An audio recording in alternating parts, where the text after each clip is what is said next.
Hello, everyone.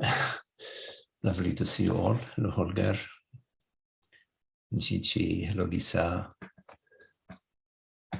Ron, welcome, Ron, and hey, Frank, George, hi, George, and Alan. Nice to see you and be with you. So just a reminder that you're welcome to pose whatever questions you want to share and explore.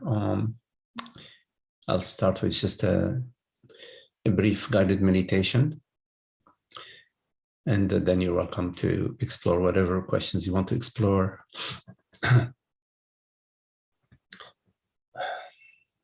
So to start with, just welcome yourself, welcome your experience. Without a need to do anything, without the need to fix anything or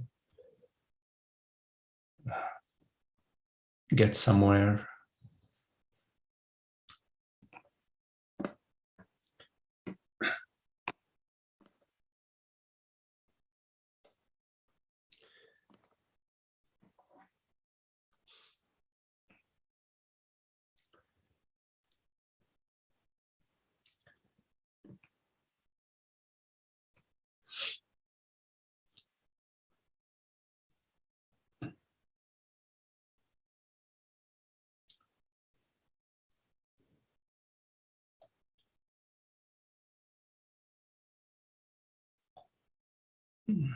Simply being is sufficient. We have a habit of wanting to get something, wanting to get somewhere, or wanting to achieve something. And in a way, it's understandable in the world. Obstacles overcome. But there's also the possibility of just for now during this gathering here to rest as being and explore resting as being. Welcome that and acknowledge the causeless beingness, the causeless peace of being. Which requires no effort, nothing to do, no need to separate yourself from your experience. Whatever is happening, it's okay for now.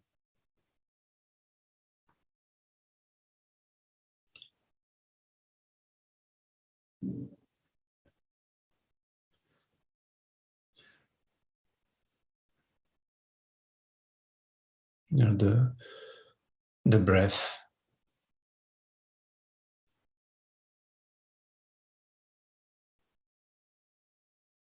maybe the sensation of your feet on the ground,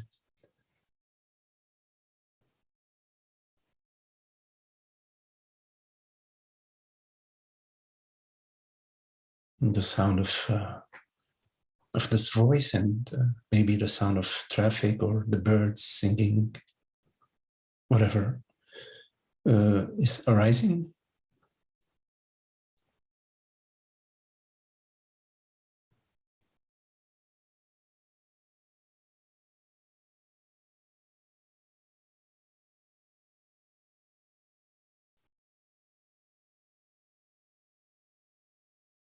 To experience the possibility of peace in this moment, not a peace that is due to any particular reason.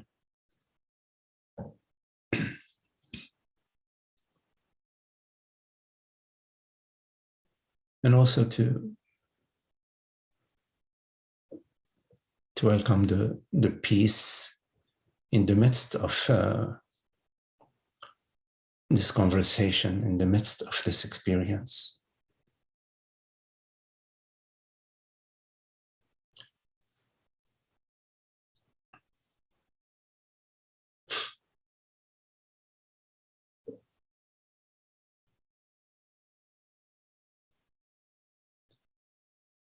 it's much easier to rest without having to define yourself in any way.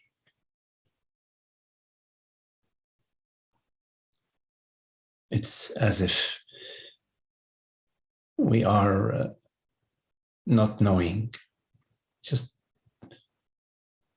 being without being defined as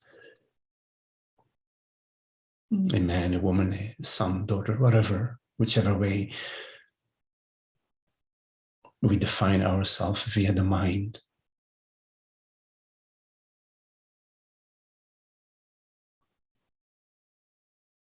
And it's okay to define ourselves in certain situations. When you're a teacher, you have students, you define yourself as a teacher, or if you're a mechanic, you define yourself as a mechanic to your clients, to your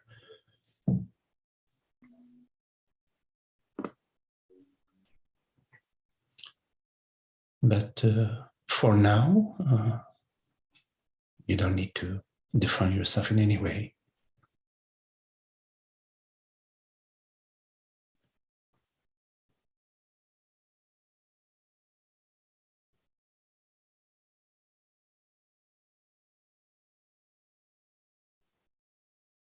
And we're not seeking any experience.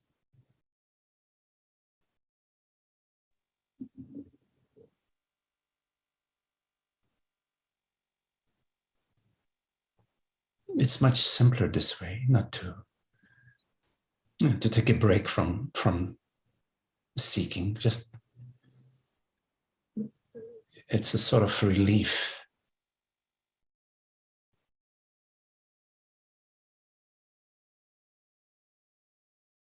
And it's okay to be without seeking, without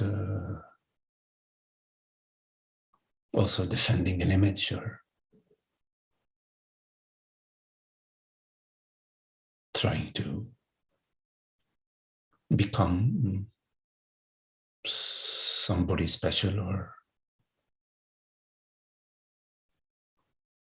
or achieve a special state. It's much simpler to be free from all of that.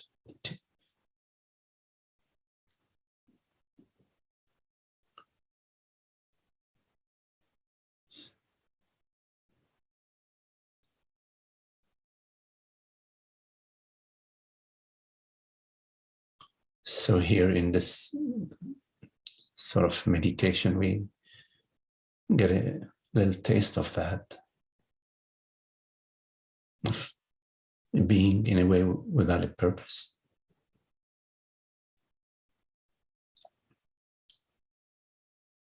And to experience the peace of that, the tranquility, the equanimity.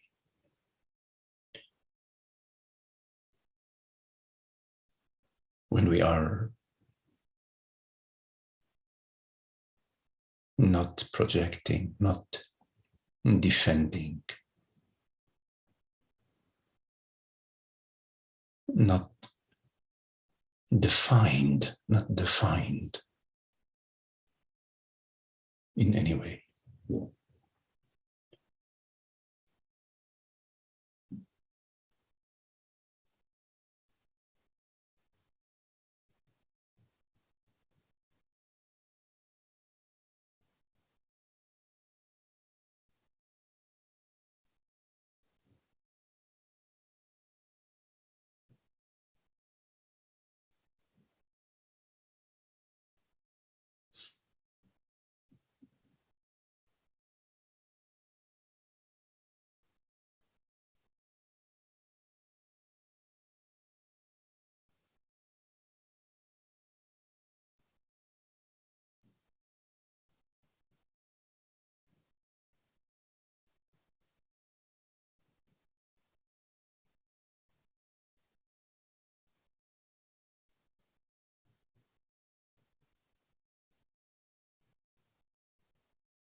It's so beautiful when we relate without the shields, without the veils.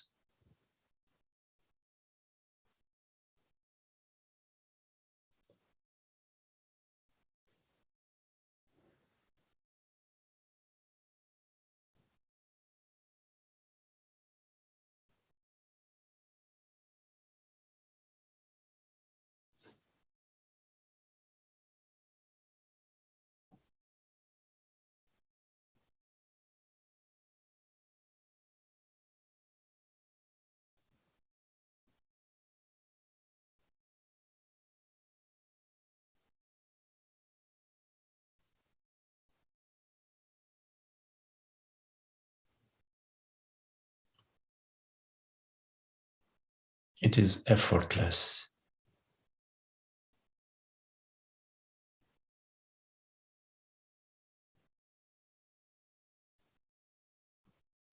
Presence, awareness, being. It's effortless.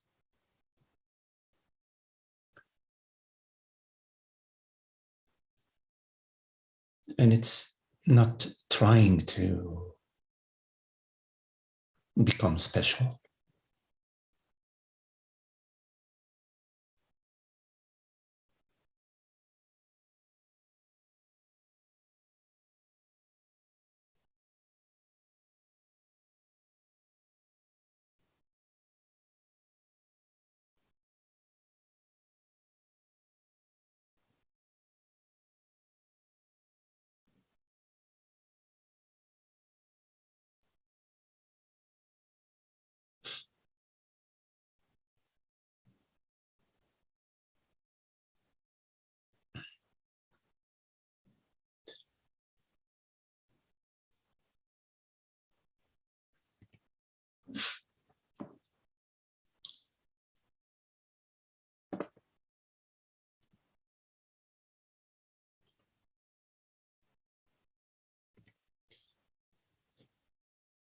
Okay, well,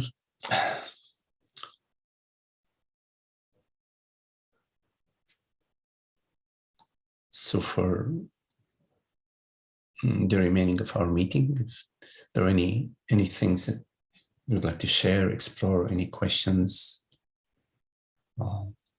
please make sure you unmute yourself, and it's lovely to turn on your video so we can see each other if you feel like it. So any questions, anything you'd like to share or take a look at?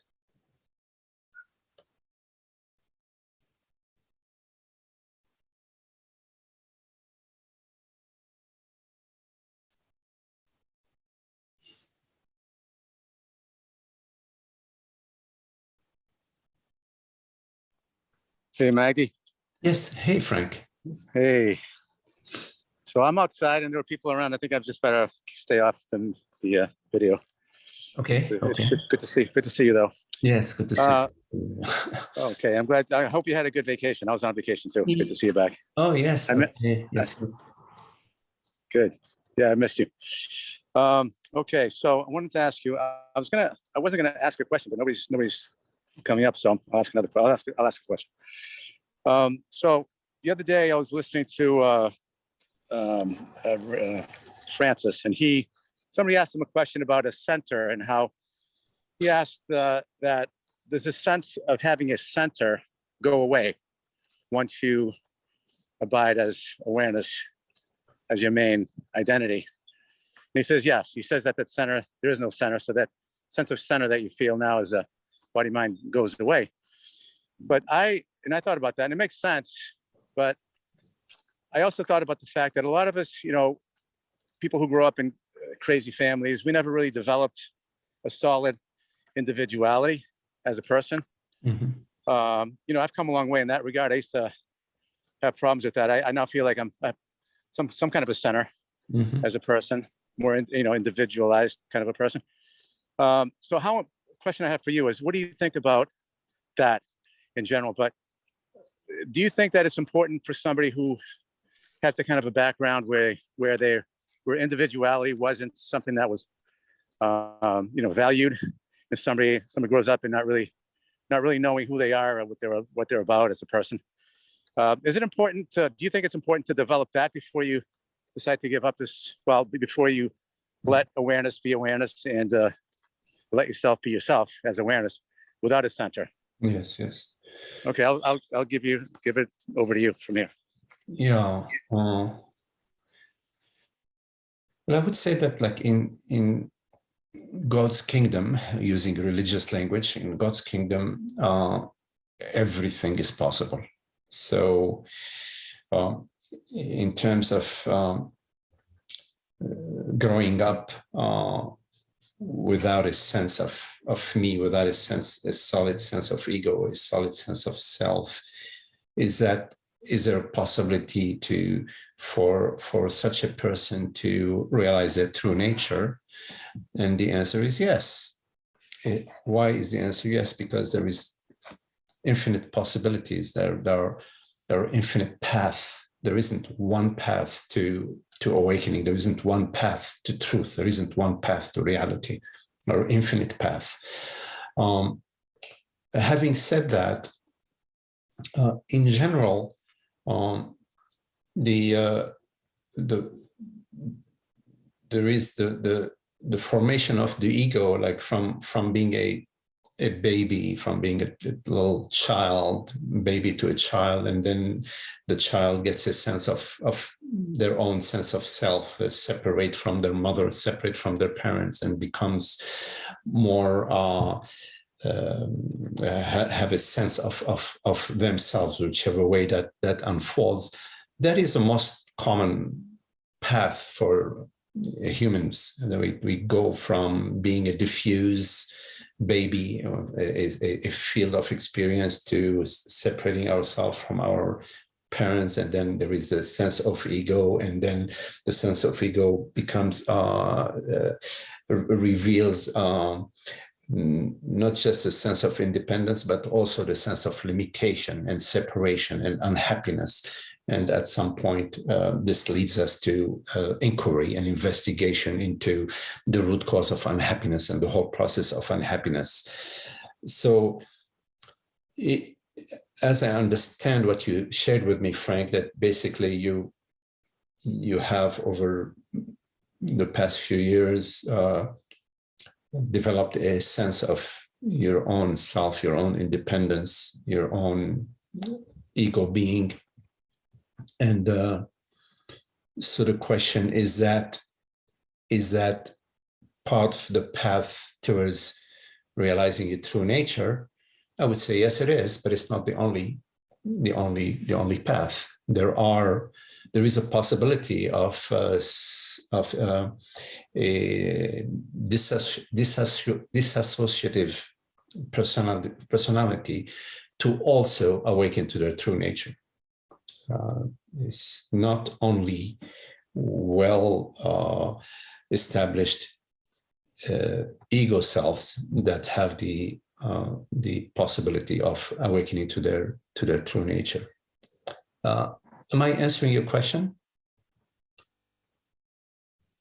Yeah, you are, Magdi. That's good. I mean, that's perfect. That's what I was just wanting to sort of hear. I mean, that's what I was thinking anyways, but I just wanted to kind of hear what you thought about it. Yeah, because I sometimes wonder, because when I do see moments where I feel like, oh, wow, I don't feel like I'm completely individuated here in this kind of situation, where I feel like I still need somebody else to sort of like, to like step in and help me out with something or a decision or something. I go, and then I think to myself, oh, maybe when I'm in my non-duality mode, which is most of the time now, I mean, I'm thinking about it all the time. I feel like I don't have that sense of, like, I'm not worried about having that sense of center or individualization or whatever you want to call it, or that sense of strong ego. So, but what you're saying, what I understand you're saying is that it doesn't really matter. You can go, you don't have to actually, it's not like you have to go through this whole individualization. I don't even know if that's the term, but individualizing process where you become a strong ego. Like, you don't need to do that to get to all of a sudden then to be ready to find the truth in non-duality. Right. You can just, you can pretty much jump that space. I mean, that stage, right? It does, absolutely, absolutely. God's invitation is available to everybody equally. It's available to everybody equally, everybody, everywhere, and anytime equally. So your path is your path. If your particular path is a path of, individualization, I'm happy to say that. It's a tough word. Yeah, it is. Then that's what's meaningful to you. That's what's relevant to you. That's your path. Yeah. It's really important to remain open, not to just sort of get too wrapped up around one's own path as being the path, the universal path. No, no, it's just, but your path is your path. Whatever speaks to you, if it's important for you, to separate yourself and to individualize yourself and as being part of what's relevant to you, then that's your path. And that's sufficient. The calling, towards awakening comes to you from beyond. Is a way of speaking. It's God's whisper.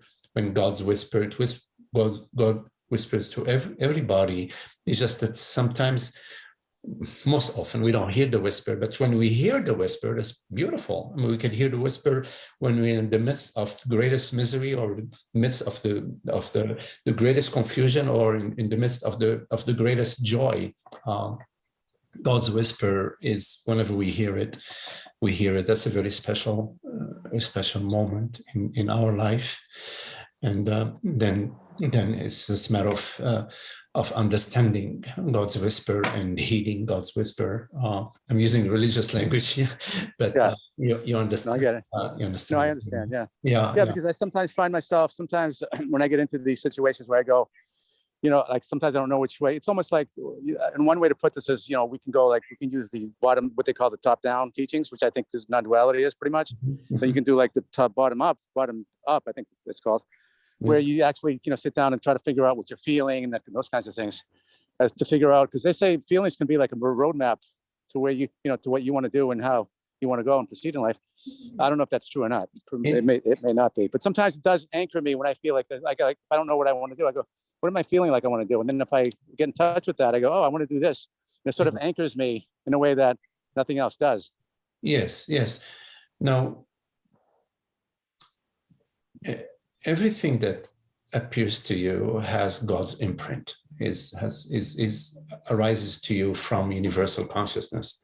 Now, the main thing is, at least in the way we speak, what we share in our discussions here, is what you assume yourself to be. If you're assuming yourself to be, whatever you assume yourself to be is a limitation.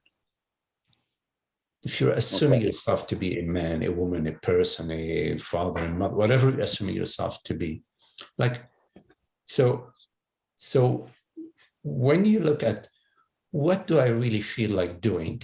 Yes, you look at what do I feel like doing? I feel like going for a walk. I feel like dancing. I feel like learning to play the piano. I feel like inviting friends for dinner. I feel like, going for a swim. Whatever you feel like doing, that's just appearing to you. But do you?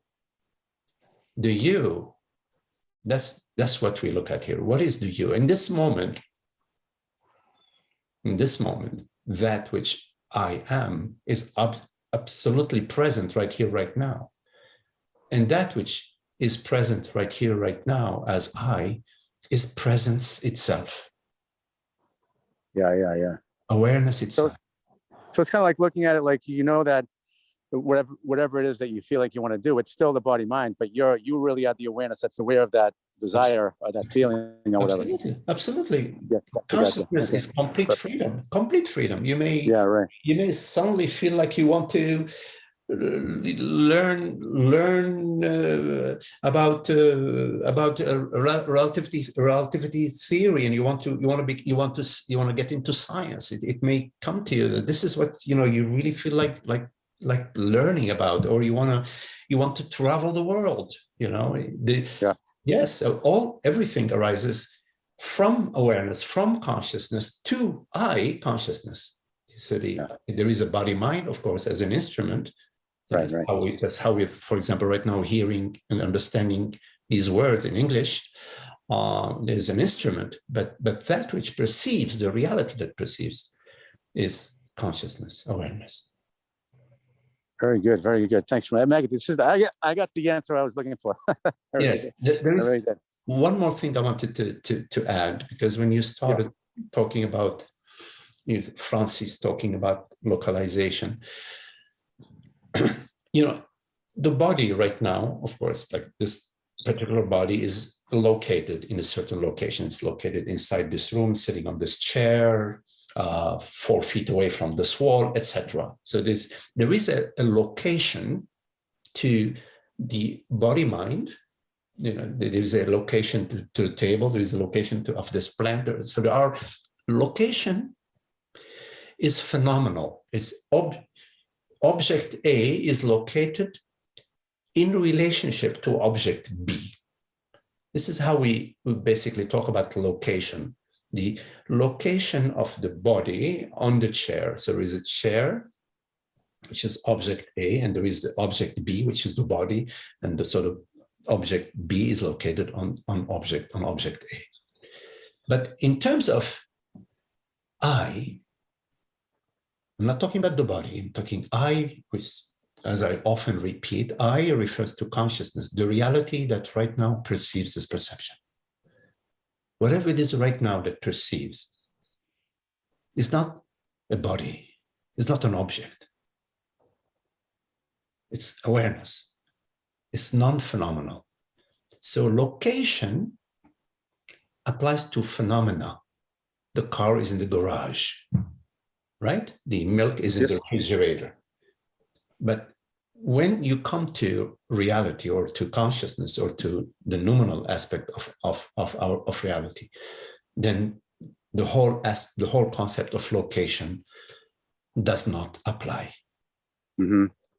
So a question about that. So let's say that you outgrow this belief in having in being localized anywhere, and you're living strictly, you're living as yourself, who you truly are, as awareness, and there's no sense of location. Is there still a sense of like, I want to do this, I want to do that, this is what I feel like doing? Or does that totally go away? Because I feel like absolutely. Okay, you don't become like a blank state. No, absolutely. You don't need to be a local form in order to perceive. I perceive right now this perception as I awareness, I consciousness. I perceive a certain thought that says, wow, it'd be really lovely after satsang to have a cup of tea with Tara. So yeah, that's right there, completely available to us. In fact, when you are not defined as a separate form, there is more freedom to explore, to share, to celebrate, to contemplate, to create, right? Yeah, but are those desires coming out of a sense of a body-mind, or is it coming right from awareness? Let's say you have a desire to be, a cop or something, or a policeman or a teacher. Is that going to come from awareness, or does that still come from the body-mind and how it was programmed and stuff? It depends. You have to take a look. If, for example, you want to become a policeman in order to impress your neighbors and to have power in your neighborhood, okay? So that's the ego, that's the separate self, that's the me. So in this case, in this particular case, where I want to be a cop in order to become the big dude on the block, then that thought and that desire is personal. It's coming from your belief that you're a person, and therefore now you're going to become a more powerful person. But if the desire comes to you to become a cop it just comes out of, oh, it'd be great to be a cop, I'll be able to help people in the community, I'll be able to direct traffic, I'll be able to make sure that the neighborhood is safe. That is coming to you impersonally. It's an impersonal desire.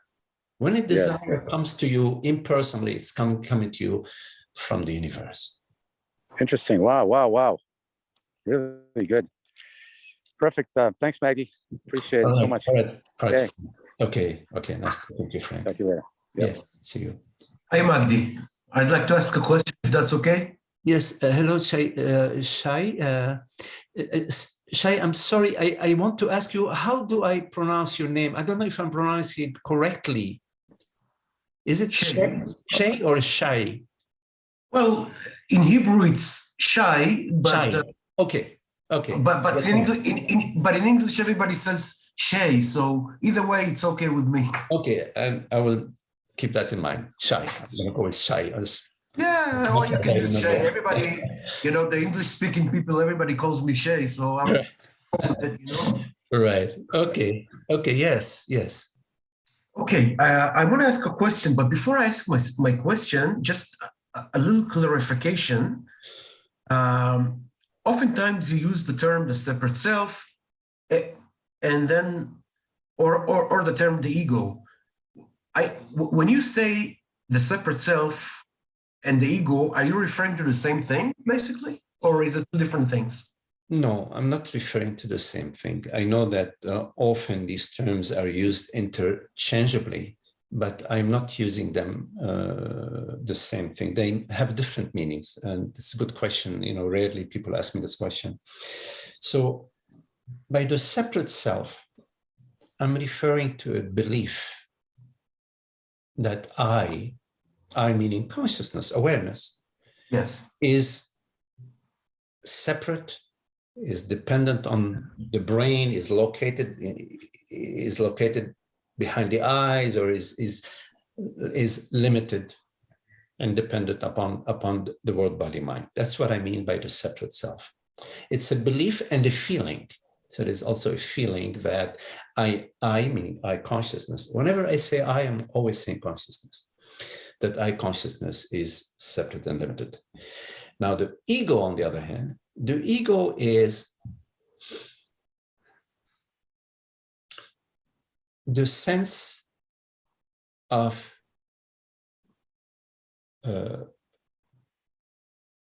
self, of me, the sense of me that makes me, that defines me. So it's more in relation to the world and to others. There is a sense of being healthy, protected, and safe. So in a way, you could say that there is a connection between the ego and the belief in being somebody, but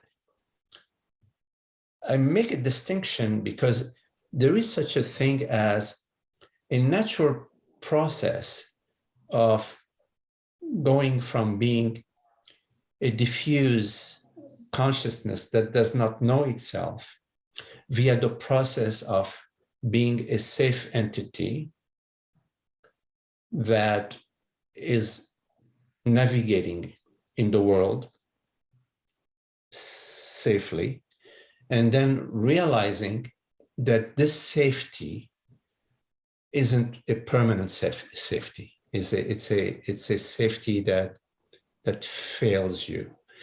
But it's a necessary, in general, it's a necessary process of evolution from the being not knowing to being knowing.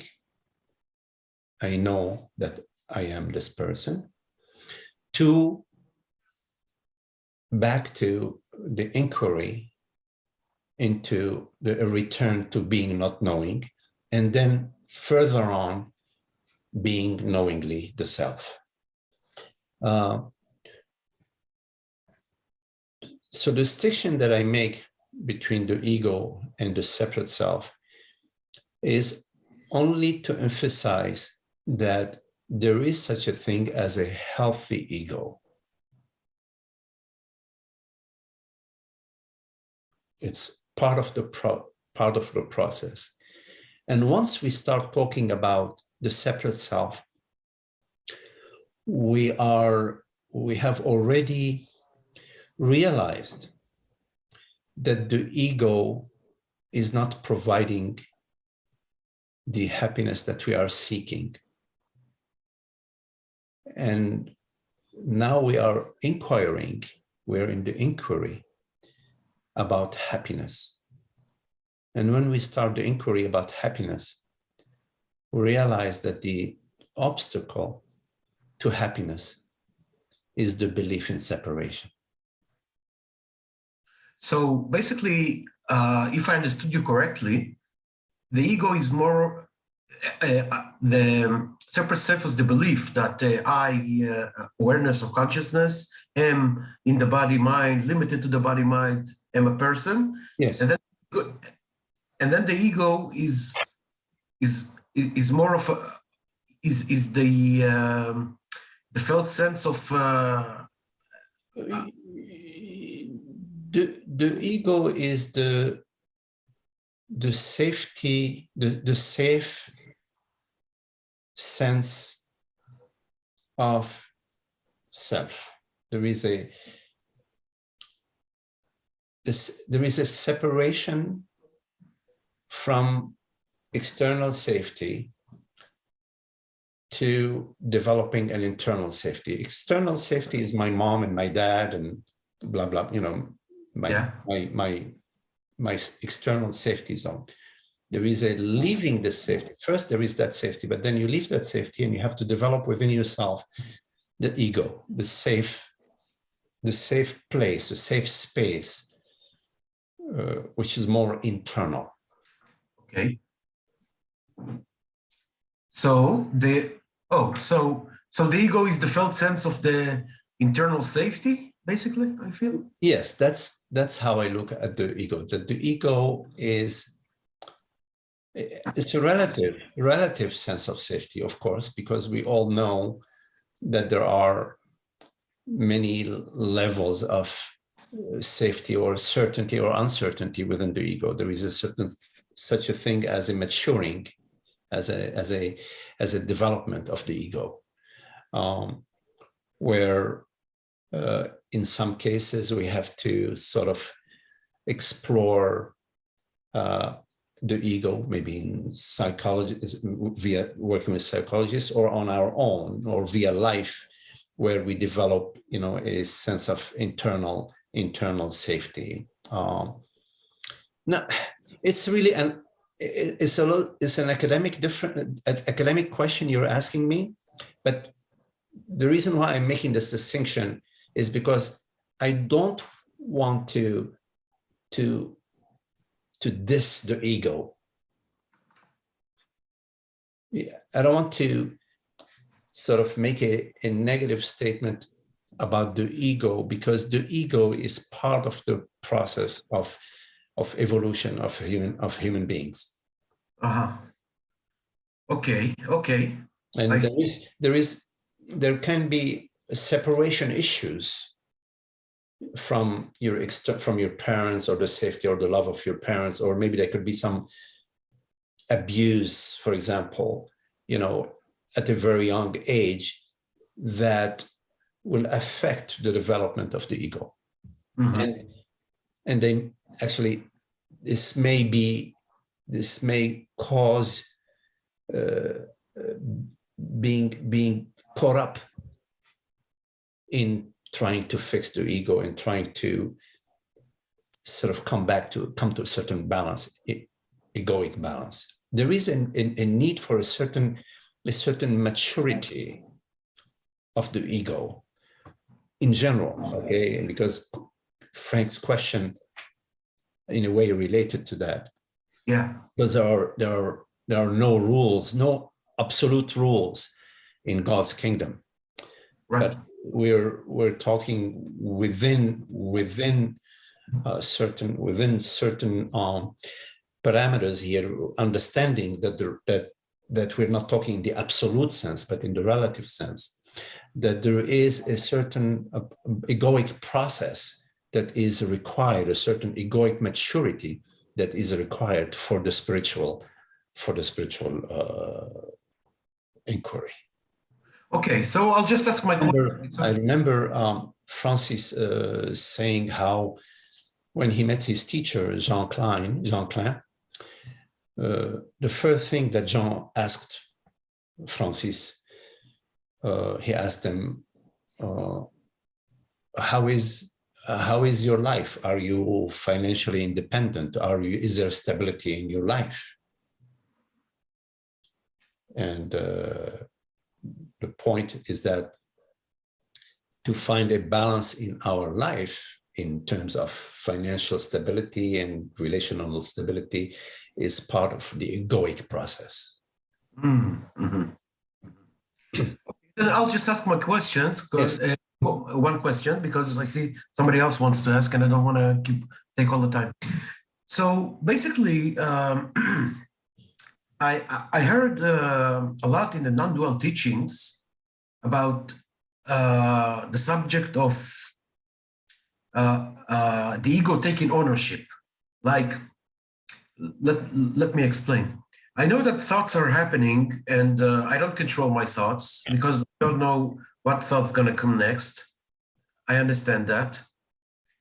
However, when it comes to even the I thought comes and goes, that I understand. And sometimes there is space with no thoughts. When one thought drops and before the next one comes, I understand all that. But when it comes to decision making, a lot of the spiritual teachers, they say that decisions are being made, but there is no decision maker. Like, for example, but you see, I don't understand because, like, I'll give just two short examples. I see a pen here. I decided to pick it up. I did decide. Or taking a better example, I knew there is a satsang with Magdi today, and I got an invitation to go have beer with friends. But I decided to be here in the satsangs and not to go have beer with friends. So just basically my question is, what about, they say that the ego is the one saying, I did it, I decided, or I had that thought, or basically it's about decisions. Like a decision is being made and then the ego comes in and says, I decided, I made a decision, I had that thought. Mm-hmm. Right. So just I don't understand this. I mean, I did decide to be here with you instead of going to have beer. I did decide to pick up this pen. So, right. So, yeah, so what about this? So if you take a look at the decision about picking up the pen, yeah. So there is an appearance that appeared to you somehow. You see a pen, yeah, and the thought arises. The thought arises to you. I want to pick up the pen. Yeah. So you pick up the pen. Now, you picked up the pen because the thought arose to you. The thought appeared to you. I want to pick up the pen, right? Yes, but I could have decided not to pick it up. Okay. Right, I understand. So the thought, appeared to you. I want to pick up the pen. Yeah. And that thought, you did not choose that thought. It's not like you had 15 thoughts and you looked at them. Let me see that. Then you picked up thought number 12, which said, "I want to pick up the pen." Right. So right. The thought. Yeah. The thought just appeared to me. The thought just appeared to you. Then there was another thought that appeared to you. Yes, the thought said yes. Yes. Yes. What? Yes. Pick up the pen.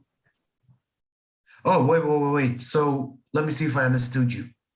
A pen appeared to me, and then thought came in and then said, maybe I should pick up the pen. And then another thought came in and says, I should pick up the pen. And yes.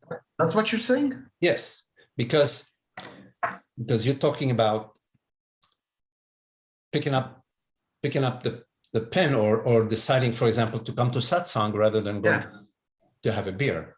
Yeah. So there is the thought, should I pick up the pen or should I not pick up the pen? Yes. And then another thought arose, yeah, pick up the pen. What the heck, pick up the pen. Right? You did not choose the thought, should I pick up the pen or should I not pick up the pen? It appeared to you.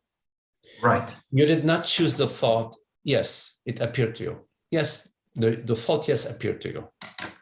And The thought, yes, I should pick it up, you mean? Yes, I want to pick it up, or I should pick it up, or I will pick it up, or yes, appeared to you. And as a result of the thought appearing to you, you pick up the pen. In other words, what I'm saying is that you don't choose your thoughts as a personal chooser, right? What about the other one? Like, I had a thought, I'm going to go to satsang today. So let's take a look at that. So you have thought appears to you, I'd like to go to satsang today. That you did not choose that thought. Right. And then another thought appeared to you, I want to go have a beer with my friends. Yes. You did not choose that thought either. Right. And then the thought appeared to you, I'm going to go to satsang. I'm not going to go for the beer. The choosing thought, in other words, the choosing thought is also a thought that appeared to you. And as a result, you come to satsang.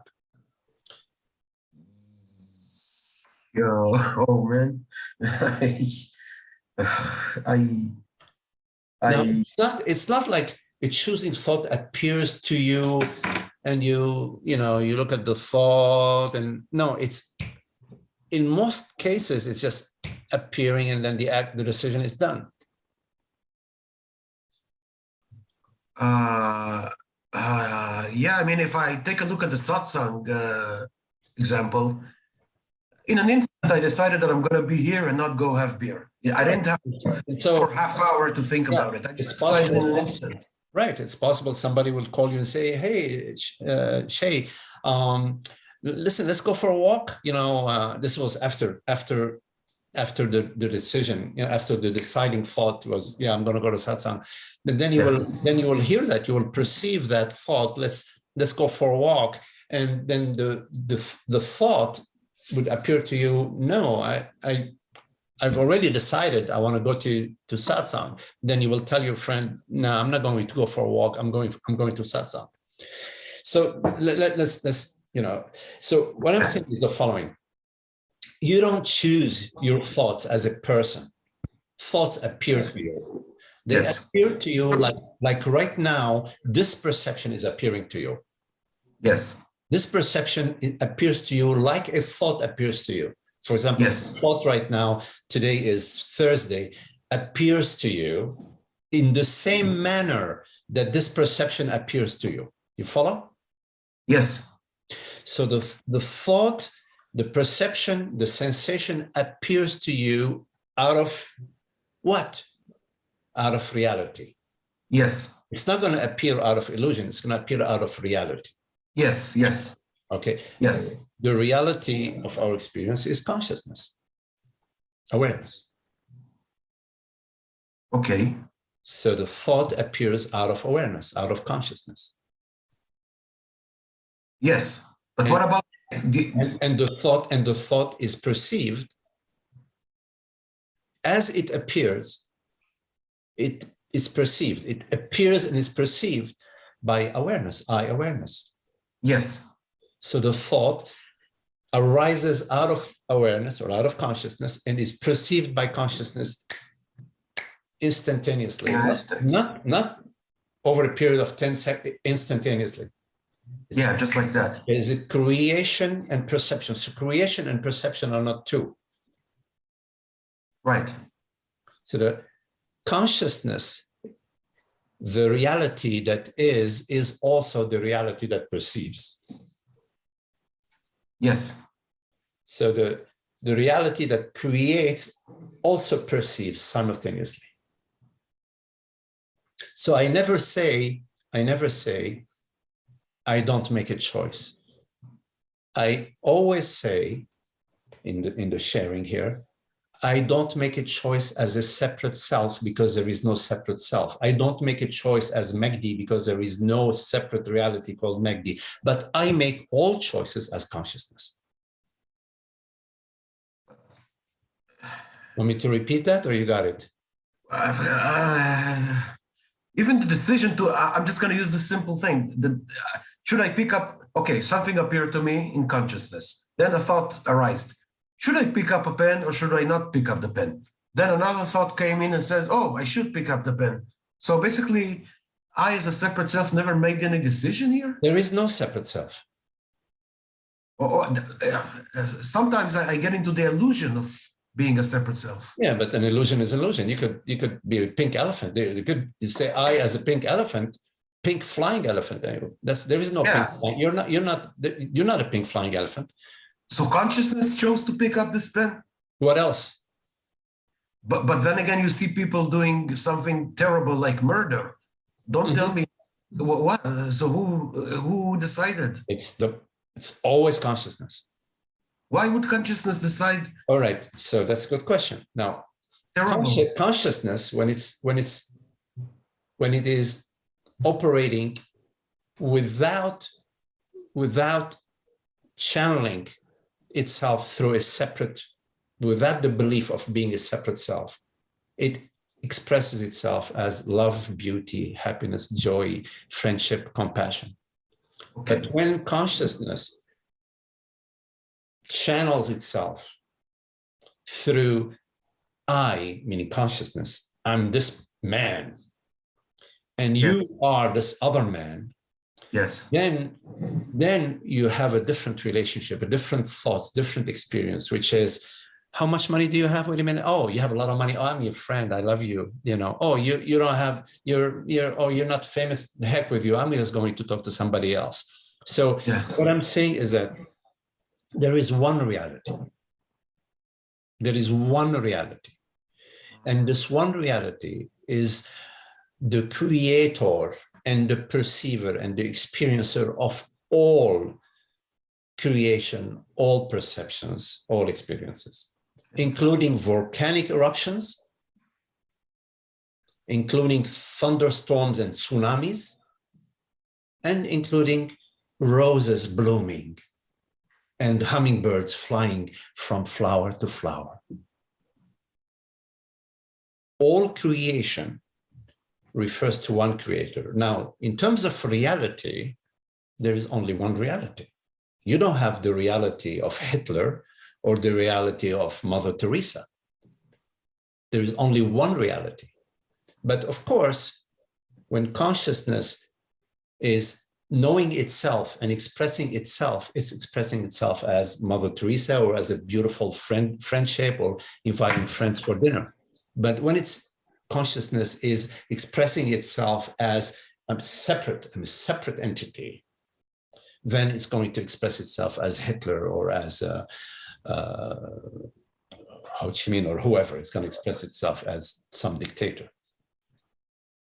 Oh, because consciousness, I mean, for an unawake person, you said Hitler. Well, you know, some of my family has died because of him, but that's personal, so it doesn't matter.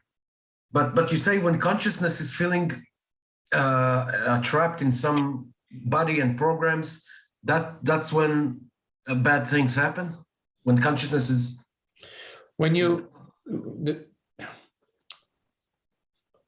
consciousness is not trapped in anything. Consciousness is not trapped. Now, when you know yourself, meaning when you consciousness know yourself to be the one reality, would you ever hurt somebody else? No, never. But when you consciousness, because you're always the same consciousness, imagine yourself to be this great guy. I'm a great Muslim, I'm a great Buddhist, and the heck with the Christians, for example. When you, it's always you, the same consciousness. Yes. Feel yourself to be a special, personal, whatever. Are you going to be loving and friendly to everybody? No. No. The fact that you, it's always the same you. It's always the same consciousness that chooses to identify itself as a great special person. You separate yourself from the others. Your perceptions, meaning the perceptions of consciousness via the body-mind are going to be different, and they're going to result in different behavior, different actions, than if your perception is not channeled through the sense of limitation. So what we look at is we look at the belief in separation and limitation, and we ask ourselves, is it real? Is it true that I am Magdi, that I am the body-mind? Is it true that I, consciousness, is personal and limited? This is the inquiry. This is the inquiry. The reason why we conduct this inquiry is to come to realize that this belief has no foundation, and therefore there is no foundation for me to feel special and therefore to exclude you because I'm feeling special. That there is no basis, no evidence that supports the belief that I, consciousness, is personal and limited and dependent on the body-mind. Yes, I'm sorry, Magdi, just brought in a very sensitive thing because some of my family were killed because of Hitler and the Nazis, and now you're saying that consciousness was behind the curtain of all this, not as Hitler, but I mean, you know. What I'm saying is that there is one reality, one consciousness, and the consciousness is the reality of everything. It's the reality of world, bodies and minds, and that it is when you go to the movie and you sit down in the movie and you identify yourself. You forget you're in the theater, right? Yes. And you identify yourself with a certain tribe in the movie. There is a tribe in the movie, and you identify yourself with the tribe. Okay? Yes. You're still sitting in the theater, but now you feel you are a member of this tribe. Yes. And this tribe is now being attacked and is being decimated by another tribe, right? Yes. You are going to feel very, very upset. Right. And you will continue to feel upset until you realize that you are the reality which is perceiving this movie. Until you realize that this identity is a result of a certain experience, which is the movie. Yeah, I got it. If I'm identified with the movie and one tribe is losing, and I'm identified with the losing tribe, yes, absolutely. Why is my tribe losing? Yes. So right now you feel identified with your family and your friends and your dear. I'm using the term tribe, but you're same thing. Family or tribe is just a different word. You're identified with your family, and that has been decimated by that tribe. And you will continue to feel this great hurt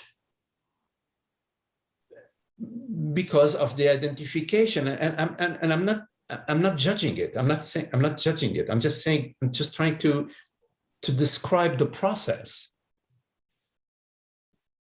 of identification, that when consciousness identifies itself with a certain body mind or a certain religion or a certain country or a certain belief organization, whatever, then there is, I am right, I am right. But in the same theater, imagine that now you're sitting in the movie, like you went and you had a drink and you come back, you're watching the same movie and you forgot that you watched the movie before. Now you're identified with the other tribe. I know I'm playing it a little bit. I'm trying to stretch the metaphor. Now you're identified with the other tribe and you feel, holy cow, now your tribe, the tribe that is going to attack the small tribe, because the small tribe is lives by the river, and the river is where all the food and all the fish and everything is. And now you want to, and they don't want to share it. They don't, whatever. You feel that now you're identified with the other tribe. Yeah. And so you're really upset because that tribe is eating all the fish is by the fishery, and you want to go hit him on the head with a stick. Yeah. I see. This is what we take a look at, the identification of consciousness, because our experience in this moment is the experience of awareness, consciousness, and that is not a female or a male consciousness. And awareness is not tall or short. It's not Jewish or Christian or Muslim. Awareness is not male or female. Awareness is not a son or a mother or a father, right? Right. And I'm not talking conceptually. I'm talking about your experiences. Yes. So I'm talking about reality. Mm-hmm. Okay, I'll still have to contemplate on it, but I understand the basic principles. Thank you so much, Magdi. Okay, Shai. Okay, nice talking to you. Yes. Thank you. Yes.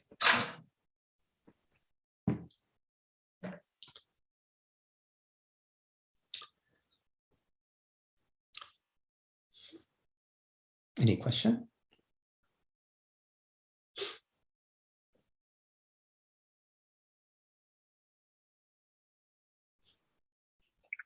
Hello, Magdi.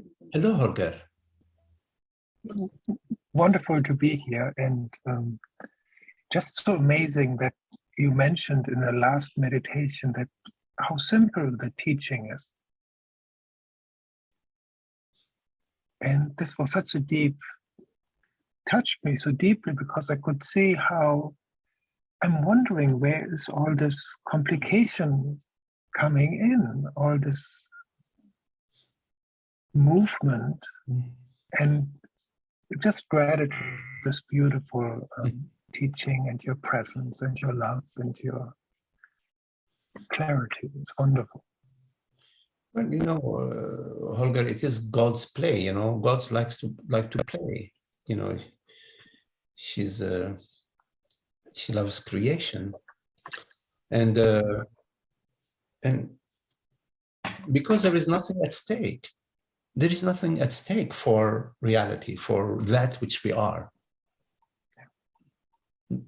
That which we are is not something mortal. We're not flesh and bone. We're not molecules and atoms and gluons, and we're not carbon and sulfur and nitrogen. We're not that. We're awareness. We're consciousness. There's nothing at stake for consciousness. Actually, there's nothing at stake for anything in the entire universe. The entire universe is, one can say, a flow with the dance of Shiva, the dance of consciousness, the manifestation of consciousness. Nothing at stake ever across the board. So yes.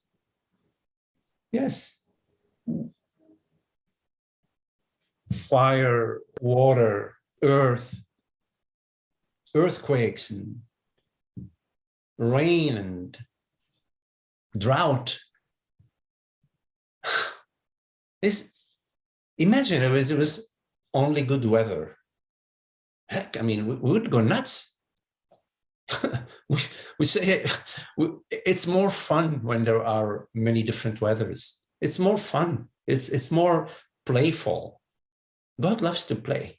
It's creation, creativity, creation. Why not? Creation is, look at creative thinking, symphonies. Notes, you put notes together and you've got music. And there's some music that's cacophony, but there is music that say, oh, wow, I love that.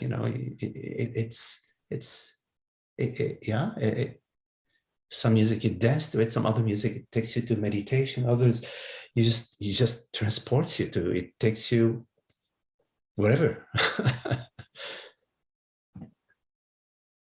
But yeah, it's a really the deep understanding and being that which is free from the sense of lack, from fear and concerns and worries. And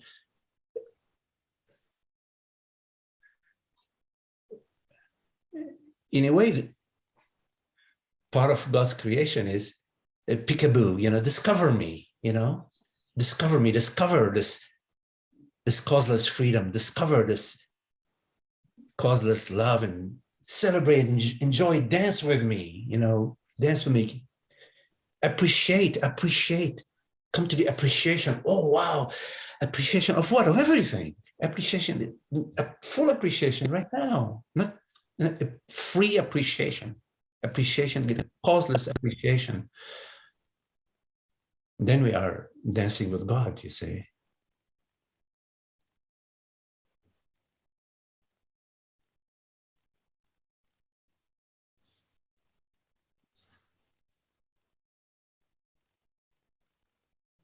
Thank you. And I think Ron had his hand up earlier. Yes. Just a little thing. I was earlier at Trader Joe's at the local grocery store, and I just chit-chatted with the checkout person. And I told her, she's a very sweet woman. I know her since many years. And I said, oh, when I close my eyes, I cannot tell you if I'm a male or female. And this was so interesting because she said, no, in Genesis, it says God created man and female. And then this sweet woman turned into a fanatic on one level, rattling Bible fragments. And it was just so interesting to see how confused, how invested we can be in something that is just a thought in our mind. Yeah, you have to be careful which door you open. Yeah, this I'm learning right now to be more sensitive with people. It's better to wait for the invitation. If somebody invites you, you go in. But or if you sense that that's a sort of a door that's sometimes we get a feeling that yes, we can open that door, but sometimes we have to. We're opening doors that maybe we should wait for the invitation. Yes.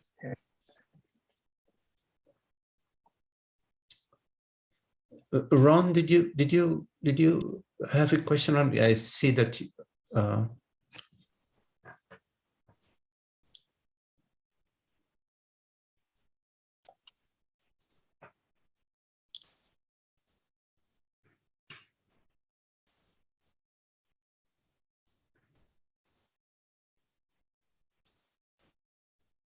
Are you reading the chat?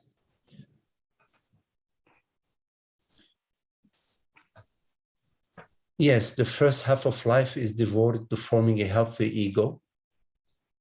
The second half of life is going inward and letting go of it. Young, yes. There is a third half. Yes, coming back. Yeah, well, I didn't have a question, so I didn't want to take the time of people who had questions. But I think that for me, the simplest way I summarize this non-dual teaching is it's just a case of mistaken identity. Yeah. I like to keep things as simple as possible. Yes. Yeah, I like simplicity as well, but I talk a lot.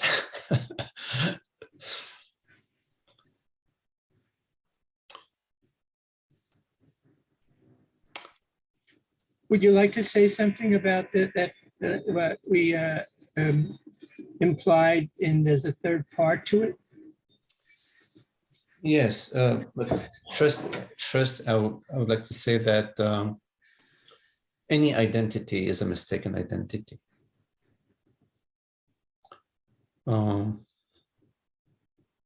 Yeah, any identity is mistaken identity. Yes, the third part. So, but I think you also alluded to it, the return home. That is, Jung said the second half of life is going inward and letting go of the healthy ego. So there is, there is a sort of the inquiry into neti. I'm not this. I'm not that. I'm not the ego. I'm not the man. I'm not the woman. I'm not my thoughts. I'm not my feelings, etc. You arrive to, okay, I am nothing. I don't know what I am. That would be, I would say, the second half of life, according to Jung, letting go of identity. And then there is further an inquiry into the reality of consciousness, that there is the I don't know what I am, and then there is the I know that I am nothing but everything, not just I am nothing but nothing and everything, which is there is like what is referred to in Sanskrit terms, the nirvikalpa samadhi, that I am consciousness, but then there is the sahaja samadhi, which is I am everything, the one reality.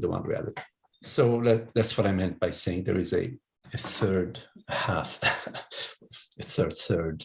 Yeah, my favorite teacher at the moment is Nisargadatta. And he has another beautiful quote where he says that wisdom is knowing I am nothing, and love is knowing that I am everything. And like you said, and I agree totally, the neti is the first half. It's the wisdom part. And then the second half is the tattvamasi. Yes. Knowing that there's nothing that I am not. Right. And a lot of times people they misunderstand the teaching and get stuck with the neti.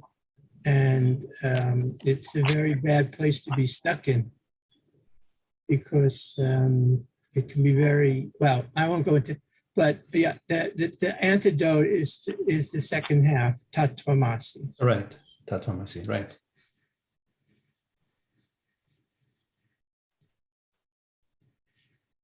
Where do you live, Ron? I'm in New York City. Oh, New York, okay. Yeah. Where are you?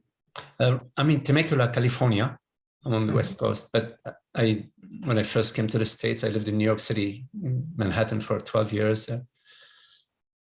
Yeah, I loved New York. Yeah.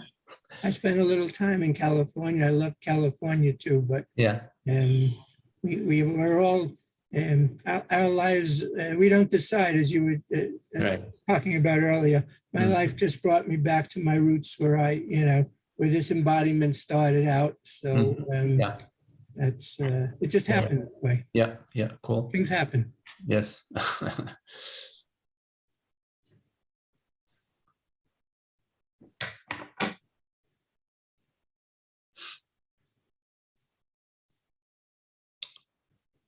Okay, well, thank you all. Very lovely to be with you. Nice to meet you also, Kevin and Ron and Gigi. Although I've seen you before, Gigi. Lovely to be with you, and wish you a lovely day, end of day. Yes. Okay. So see you.